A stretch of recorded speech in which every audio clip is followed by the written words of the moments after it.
So that's how I talk to clients when I'm talking about project management. I really break it down into 3 phases.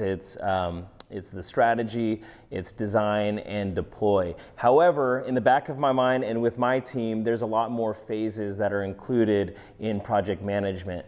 And so again, we're following the waterfall project management methodology where we break one big project into smaller phases. Each one of those phases has individual tasks. Once one phase is complete, it's locked, then you move to the next one. You cannot revisit it. It has to be that rigid or else you're gonna waste a lot of time, money, efforts, and everybody's gonna be frustrated. And so if you have your process down right, this is gonna work and make everybody happy. You're gonna get paid on time, the client's gonna love you, and you can move on towards other projects. And so the way I break up the phases for me and my team is really into still 3 phases, but it's onboarding, fulfillment, and delivery. So the onboarding process is split up into 2 parts. The first part is sales. It starts with that initial sales meeting, whether that's a phone call or in person. I particularly prefer in person. We might have a phone call or 2, but there's just something about the closeness and dynamic of being with somebody, especially if they're gonna invest a lot of money with you, that an in-person meeting is always best.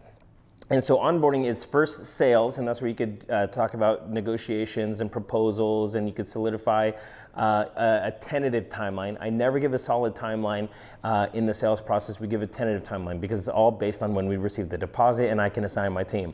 So first part of onboarding is sales, then strategy. I include strategy as part of onboarding because we're still getting to know who the client is, and the strategy is split up into 2 parts. It's the discovery session and the presentation. So discovery is a half-day session facilitated by me. I'm the lead strategist at Butler. I meet with the client, their key stakeholders, and I learn everything I can about their business, their brand, their users, and their marketing. I bring back all of those insights and I meet with my team and we create a strategy together. So I have my copywriter writing messaging samples. I have my UX designer creating wireframes and a sitemap. I have my graphic designer creating design styles, and then I have my marketing director to create a marketing plan of how this all fits together. Then they bring those back to me. I review everything, put it all together into a beautiful presentation, and then we present to the client. So it goes discovery, creation of the strategy document, and then present to the client. And when we're presenting to the client, we're just basically telling them, here's what we heard, and here's what we think that could look like, particularly for a web design. Again, we're going through a web design project. So once the strategy has been presented, we might go through a couple rounds of revision with the client, and this is where we get their feedback, and we want them to make sure that they own this strategy. When we deliver a strategy to the client, it should be as if they came up with it on their own. We just help them to discover it. And so we might go through a couple rounds of revisions, and then we deliver over the strategy, and that's where I also solidify the timeline and assign my team. Don't ever do discovery without first securing a deposit. Okay, the deposit is your green light to schedule discovery and assign your team. Once discovery has happened, you've presented the strategy, it's been approved. Now you can solidify the timeline and you can move towards phase 2. So phase 1 is locked, which is onboarding. Now you are moving on to phase 2, which is fulfillment. Fulfillment is split up into a bunch of different phases, which also have separate tasks, right? And so phase 1 for fulfillment might be the design. And I include in design any kind of photography, videography, or copy that we're creating, basically anything that needs to be created. This is all gonna be in the design phase. The second phase of fulfillment is development. So once the website has been designed, like from a front end and from a user interface standpoint, so we have UI design, front end design, well, development, this is kind of where we do the custom, anything that needs to be custom built. We do database configuration. This is where we get our back-end developers involved. So it goes from design to development. And then after it's been developed, then we go through a couple of rounds of revision. This is where we can present to the client.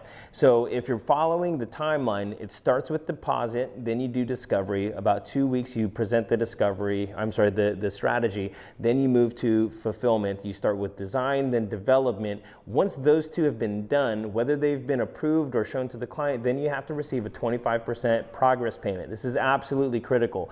I used to do 50% up front, 50% on completion, and what I found is right after we did the design and development, we might be stuck in revisions for a while. Who knows? And we've done 90% of the work for 50% of the money, and then we spend the rest of the time chasing money. And so it's very critical to get a 25% progress payment before you go into revision cycles. So long as you've done majority of the work and you guys have just revisions and things to take care of from there, get a 25% progress payment. For us, we go through 2 rounds of revision. Now, it's very important when you're doing project management to do revisions the right way. Where you're going to get stuck is if you start collecting feedback and you start implementing right away.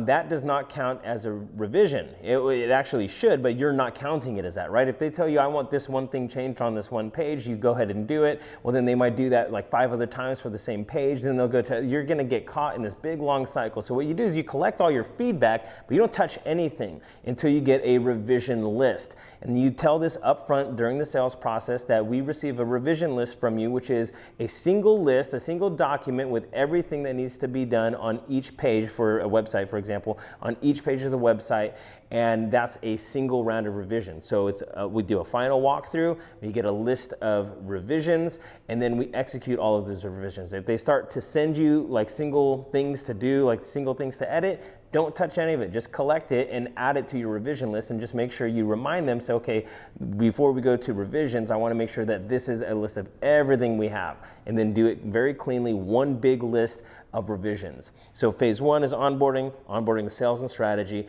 Phase 2 is fulfillment, is design and development. Then you move to revisions, and then phase 3 is where you're actually delivering it. And that's where you collect your balance. So you might be in revisions for a couple of weeks. It could be just a single week. It could be just a day. Maybe you got everything you needed in that one shot. Who knows? But as soon as revisions are done, then you can move to the final phase, which is delivery. And delivery is where you're handing it off. This is where you're going to be doing testing. You're going to be setting up what I call the marketing machine. So if you're doing a website, it usually has different tools and things that you need to install. Maybe MailChimp forms or Infusionsoft. Maybe there's some sort of Google Pixels or Facebook codes that you need to put in there. You have to make sure that you set up the marketing machine correctly, and then do testing, switching all the emails, making sure all the forms are set up correctly, and then you launch the website. You do your on-page SEO, your off-page SEO, you index it with Google, you completely hand everything over to the client, and you and the client both know that this is completely finished. For us, we give about 30 days of feedback, so if there's any feedback or minor edits or anything that are needed within 30 days after launch, we include that. But after that, it's theirs, it's fully their own. Sometimes we do client training, so if they have internal staff that's responsible for making updates to the website, we'll train them on the CMS, but you are done. If you follow this project management methodology, I guarantee you're gonna get way better projects done, you're gonna be happier with the process, you're gonna get paid on time, you're gonna restore your client relationships, and everybody's gonna be happy.